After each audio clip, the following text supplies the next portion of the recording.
That Mr. O'Rourke has introduced this plan for veterans. Tell us a little bit more about that and the conversation you had with Beto O'Rourke.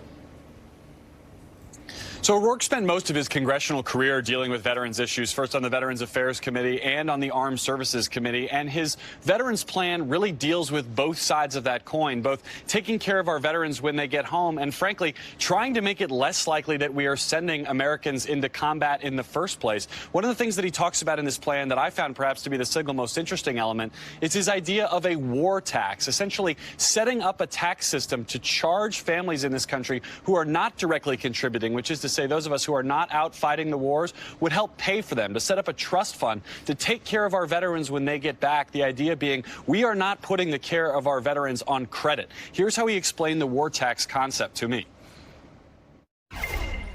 It means that before we go to war again, after we've ended the wars that we're already in, we're going to make sure that we understand the full cost and consequence of going to those wars. It's not just deploying the women and men, the missiles and the bombs. It's their care when they come back. I'll give you an example.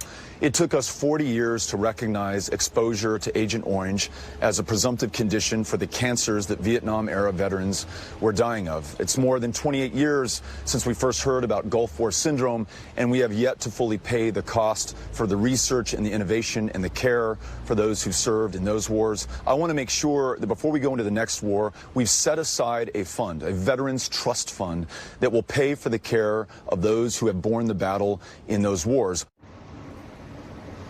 An interesting idea there, Craig. O'Rourke and I also talked quite a bit about the use of force and how a President O'Rourke would decide to do it. Two notable moments from that part of our interview.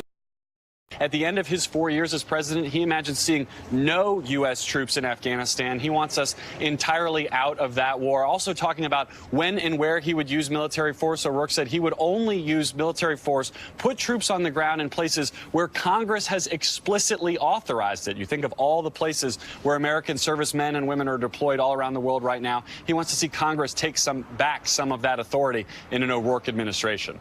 All right, Garrett, Haake there.